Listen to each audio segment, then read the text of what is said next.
em relação ao começo do jogo, porque acho que a seleção não começa tão bem quanto tinha começado contra a Coreia. É bom ressaltar, o Japão é mais forte que a Coreia do Sul. Aliás, se tem do ponto de vista do treinador um questionamento que eu faço, e não é uma crítica necessariamente, porque acho que é compreensível. Salve, nação, vambora com mais um vídeo aí falando sobre a seleção brasileira, né? Brasil abre 2-0 e no segundo tempo leva a virada. É uma virada histórica aí, né? Primeira derrota na história do Brasil para o Japão. E o Fabrício Bruno foi muito importante nessa virada do Japão, né?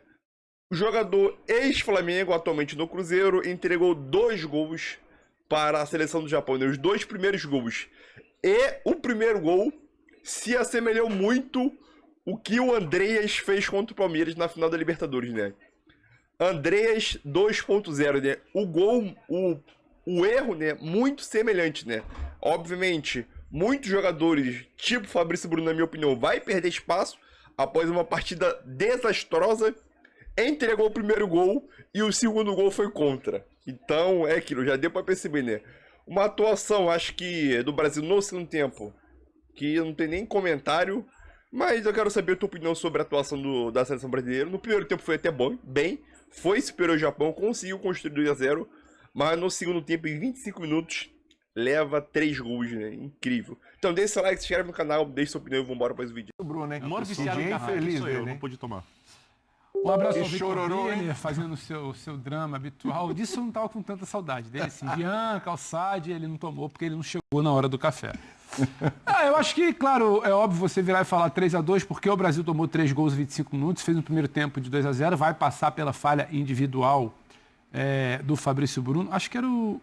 A gente estava comentando na redação até, a gente parava no intervalo, estava ali conversando com o Calçade, que chegou cedo na hora do café. Sim. A gente falava, né, Calçade, tem coisas interessantes para além do 2-0, até antes ali do 0-0. Então o primeiro tempo foi muito interessante, acho que tinha muita coisa ali que o Ancelotti queria ver. O resultado importa muito mais a festa, a Copa Quirin, ao Japão, e acho que a seleção era muito mais a observação do Ancelotti, que diz que quer ter o grupo fechado até a data FIFA de março. Então, hoje ele queria observar o Hugo no gol, o Paulo Henrique, o Fabrício Bruno, mais uma vez, que vem sendo convocado com alguma frequência, se ele passa segurança, se ele consegue liderar essa linha defensiva ou não, a volta do Beraldo. Dá para entender por que ele não abre mão de Casemiro e quando ele foi abrir mão de Bruno Guimarães, a coisa piorou no segundo tempo. E lá na frente, uma dinâmica que eu até gostei. Acho que o Brasil, no primeiro tempo, tem um componente que eu acho, o William, que é... mas começou muito bem contra a Coreia e não começou tão bem contra o Japão. Até sair o primeiro gol, não estava tão bem. O Brasil contra a Coreia era um Brasil de jogadores que já estão na Copa, estavam ali um pouco mais leves para fazer o seu trabalho contra um treinador que eles conhecem muito bem. E contra hoje, um adversário inferior. Todo mundo ali precisando mostrar serviço contra uma linha muito baixa, então as dinâmicas demoram. O Paquetá erra um passe, o Vini demora a ter espaço, o Paquetá erra um segundo passe. Quando a circulação começa a acelerar, o Paquetá começa a tocar um pouco mais rápido. O Bruno acha o Paulo Henrique entende da ultrapassagem, o Brasil começa a fluir. E no segundo tempo, 3 gols em 25 minutos, é tudo que o Ancelotti não quer. A falha individual condiciona, não alivia, mas condiciona a situação. E muito mal, sim, a linha defensiva no Brasil no segundo tempo. Aí quando bota a cavalaria ali, aí já não é mais a mesma interação. O Estevam, que jogou com um cara na semana passada, hoje está com o Paulo Henrique, depois entrou o Matheus Cunha, o Joelton quebrando por ali. A coisa vai muito mais, ele não abafa para tentar salvar uma derrota do que exatamente um movimento coordenado. Dá para entender o porquê da derrota. É ruim perder para o Japão, mas acho que o Ancelotti não estava exatamente preocupado com vitória ou derrota. Ele fala isso. Ele tem que observar. Tem gente que ganhou ponto com ele. E tem gente que numa linha muito fina ali de corte para a zaga, que alguns nomes já estão muito bem encaminhados, acabou dando uns passinhos para trás nessa corrida por Copa. Detalhe curioso, né? Primeira vez na história que o Brasil abre 2-0 e toma uma virada. Primeira vez que isso acontece na história da seleção brasileira. São curiosidades, informações, né, desse confronto. E é a primeira vez que o Brasil perde para a seleção japonesa. A gente está falando de seleção principal, né? Já aconteceu em Jogos Olímpicos. Derrota para o Japão por 1-0 em 96, se eu não me engano, em Atlanta. O Brasil acabou perdendo aquele jogo 2000, se eu não me engano, mas perdeu, mas era a seleção olímpica. Geode, tinha um problema coletivo hoje na seleção, né? Um primeiro tempo bem, a seleção conseguiu achar os espaços, com excelentes assistências do Bruno Guimarães, do Paquetá, né? Primeiro e segundo gol. Aí a coisa desandou no individual no segundo tempo. É claro que passa pelo Fabrício Bruno. O que você acha? Tudo bem? Bom dia a todos. Acho que, assim, primeiro que muda o jogo, de fato, são as falhas individuais, principalmente a primeira falha individual do Fabrício Bruno. Acho que a seleção, e aí eu vou na linha do que disse o Pedro, assim, em relação ao começo do jogo, porque acho que a seleção não começa tão bem quanto tinha começado contra a Coreia. É bom ressaltar, o Japão é mais forte que a Coreia do Sul. Aliás, se tem do ponto de vista do treinador um questionamento que eu faço, e não é uma crítica necessariamente, porque acho que é compreensível que o técnico jogue a primeira partida com aqueles que ele considera os caras garantidos na Copa. Ontem a gente fez a listinha e acho que tinham muitos jogadores da primeira equipe, da equipe que jogou contra a Coreia do Sul, na nossa lista de garantidos na Copa. Então, a gente pode dizer, grosso modo, que ali tinha muito mais titular da seleção brasileira do que hoje. Mas eu acho que existe uma certa incoerência em enfrentar a seleção mais forte com os reservas e enfrentar a seleção notadamente mais fraca com os titulares. É claro que talvez a ordem das partidas tenha definido isso. Quer dizer, o Ancelotti disse, quero ver a minha seleção principal no primeiro jogo e depois eu vou fazer os testes no segundo. É normal também que isso aconteça, mas enfim, acho que esse é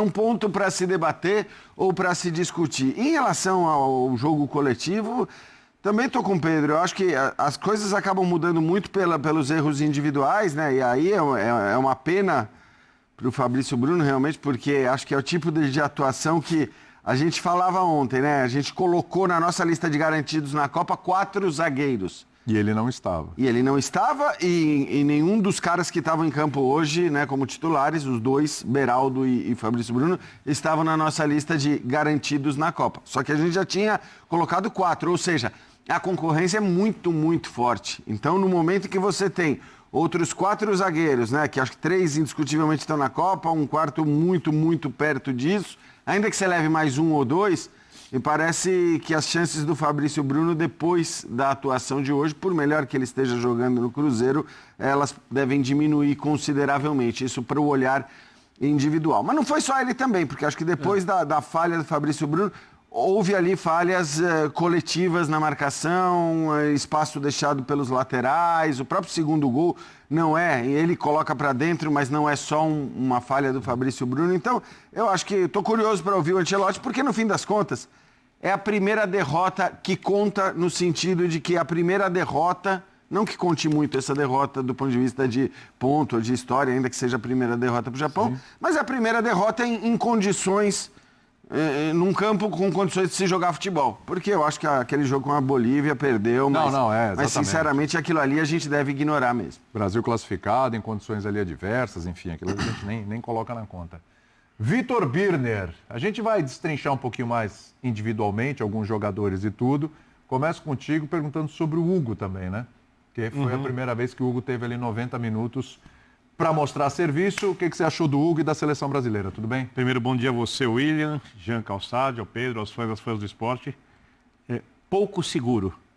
Um goleiro diferente do que a gente costuma ver no Corinthians. E a camisa da seleção brasileira acabou pesando, mesmo no amistoso. Eu acho que também pesou a atuação do sistema de marcação com algumas falhas individuais. Eu não vejo nenhum grande drama, ao contrário do que eu imagino que eu vou ler quando sair daqui, na derrota do Brasil, porque é um período de preparação.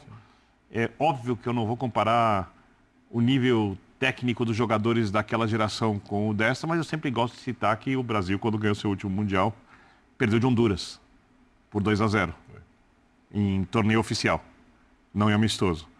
Então, os amistosos não definem nada. Quando eu olho a construção, eu acho que ela é boa. Ela ainda está muito no começo, por uma questão de tempo muito curto.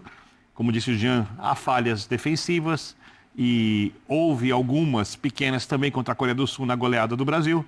Hoje elas ficaram mais claras, contra o Japão, que jogou bem melhor, com um encaixe de jogo muito mais interessante. E eu acho que a derrota hoje passa muito mais por erros individuais do que por problemas coletivos, do que nesse momento da preparação brasileira, muito no começo ainda, com o treinador que chegou há pouco tempo, é algo positivo. É óbvio que o resultado é muito ruim, o Brasil toma uma virada, o Brasil perde do Japão pela primeira vez, mas no final das contas, que eu já entendi como funciona aqui, se você ganhar a Copa América, ficar em primeiro lugar nas eliminatórias, for tudo excelente, na Copa do Mundo não funcionar, nada valeu. E se tudo for ruim antes e na Copa do Mundo funcionar, fica tudo ótimo. E na Copa do Mundo, ganha a melhor seleção do mês, é que tem mais sorte, você não precisa ser o melhor time do mundo para ganhar a Copa do Mundo. E o Brasil tem jogadores que podem proporcionar esse título. É verdade. Calçade, antes dessa a gente vai ouvir o Ancelotti daqui a pouquinho também. Claro que será questionado aí sobre essas atuações individuais, mas considerando que a gente tem mais uma data FIFA aí em novembro e depois tem aquela de março, Sim. né, com as seleções mais pesadas em março, para quem perdeu espaço hoje fica mais difícil recuperar caminho? Tudo bem? Olá, quase Essa é a mandei um grande boa questão. noite. Né? Bom dia, Eu né? quase No linha também. de passe, bom dia. Eu não lembro de ter dado bom dia no linha de passe, mas... Na última semana. Na sexta-feira. Ele até já esqueceu. Depois da Coreia. É que eu falei... Você estava com sono. Você falou lá, boa, Calçade, boa. Cara, assim, eu acho que esse jogo cumpriu, não pela derrota, né? Mas a existência dele cumpriu exatamente aquilo que se precisava, que é um espaço para outros jogadores. Senão o Ancelotti repetiria o time contra a Coreia, só que ele não pode ignorar jogadores que ele convocou e depois ter a certeza de que deverá convocá-los sem colocar em campo. Agora, diante disso, então o campo é importante para dizer quem vai e quem fica. Hoje, tem jogadores, por exemplo, o Fabrício Bruno, ele não vai, ele fica na Copa. Você entendeu? O Fabrício, o que aconteceu com ele? Ele deu uma assistência para o adversário na área, uma bola recuada, e depois ele nitidamente se desestabilizou. E aí, na visão do treinador, acho que é um jogador que preocupa. A gente estava falando ontem aqui, precisa entender os contextos. A gente entendeu que acho que pouca gente viu o linha de passe ontem e está assistindo esse aqui, né? Porque a galera ou dorme turnos diferentes, ou dorme ou trabalha. Turnos diferentes. O que rola? Tá faltando uma Agora vaga. tá no YouTube, tem pessoal que trabalha e tá lá. Também. Tá faltando uma vaga, no nosso entendimento, para zagueiro. Então, Vocês acham? Eu acho que só uma. Se ele levar 5, tá faltando uma vaga. Se ele levar 5. 4 pra mim, tá Não, resolvido. já era. Eu acho que ele vai levar 5. Então, é que a gente Tem o pôs 4 Alexandre, ontem. Tem o Militão. Ele vai levar 5. Isso. Tem o Militão. Alexandre Militão, Marquinhos ele não- Gabriel, ele não tava no Marquinhos papo e- Porque ele estava lesionado. Mas Marquinhos Magalhães, Militão e Gabriel. Isso. A dúvida agora. Militão Não, e. você fez que nem eu. Você pôs um nome composto Marquinhos, juntando Alexandre, dois. Magalhães e Militão. Você pode a levar. dúvida é se ele leva 5 e o Militão como opção para uma terceira lateral Mas direita. ele pode levar 8 atacantes, Pode. 6 jogadores de meio de campo, são 26 14. lista, né? 4 laterais, 18. 3 goleiros, 21. Cara, 5 zagueiros. É que, a questão é que já existem 4, independentemente do número que ele leve, ele pode levar 5 zagueiros, ou pode até levar 4. Tem 4 em alta com ele. Tem 4 que acho que dificilmente não vão para a Copa do Mundo. E o que eu acho, vai. onde o Fabrício Bruno, para mim, perde tem 4 nomes aí que a gente já citou. Tem um 5º nome que, infelizmente, é uma incógnita por situações de lesão, como agora que é o Bremer. A comissão gosta muito aliás, do Bremer acho- e não consegue. Não dá para não gostar. Mas você viu, né, ontem? Exato. Então, assim, mais uma situação, então fica sempre essa interrogação. Já. Porque, por exemplo, para novembro ele não vai estar, então muito provavelmente para março teria que abrir uma exceção dentro do que o Ancelotti quer. O Fabrício Bruno, para mim, ele era o primeiro nome brasileiro do futebol nacional, digamos assim, entre aspas, porque na primeira convocação, o Ancelotti chama, orientado ali pelo pessoal que estava, o Léo Ortiz e o Danilo até como uma opção para zaga. Os dois já ficam pelo caminho. Na segunda convocação, ele chama o Fabrício Bruno. Na terceira convocação, ele chama o Fabrício Bruno. Então, o Fabrício Bruno era essa primeira opção de futebol brasileiro. Eu acho que agora vai se abrir um debate para nome nacional, ou para 5º nome de zaga, para 6º nome de zaga, que talvez antes ele tivesse um pouco mais encaminhado. Acho que esse é o status do Fabrício Bruno depois de hoje. E como o trabalho é muito curto, um jogo mexe.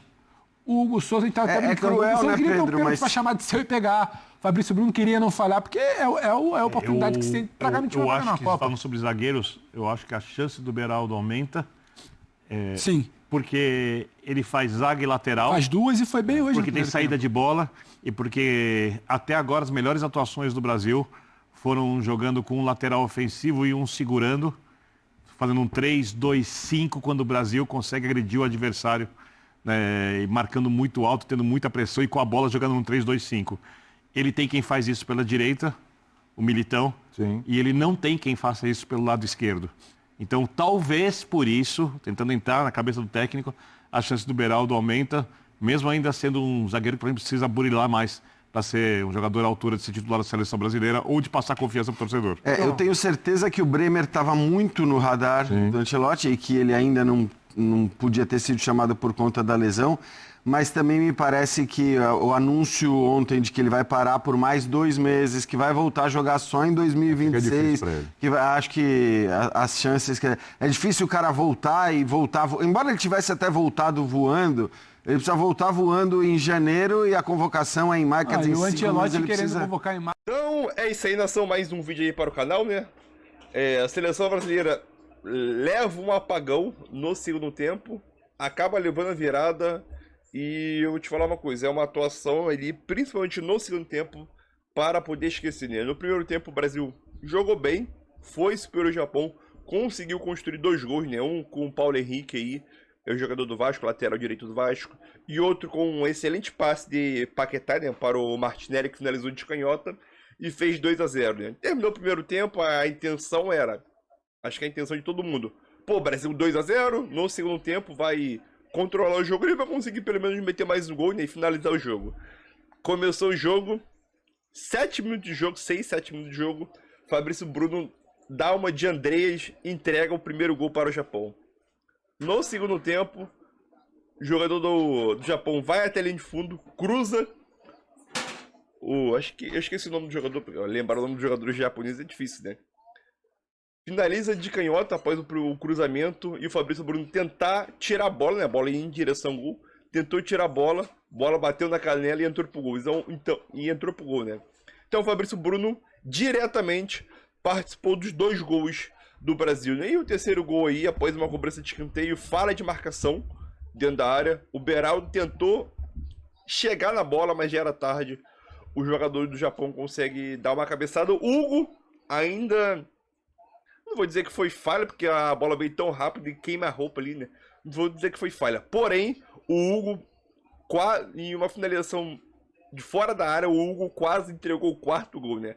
Então, acho que muitos jogadores, depois desse jogo, não vai ser mais convocado. Para mim, acho que como Hugo Souza, Fabrício Bruno. Não foi um jogo individualmente de vários jogadores bem. O coletivo também não ajudou muito, né? Geralmente, quando o coletivo não ajuda, o individual não aparece. E o que foi hoje? Um desastre total, principalmente no segundo tempo, né? Então, dê sua opinião aí, tamo junto.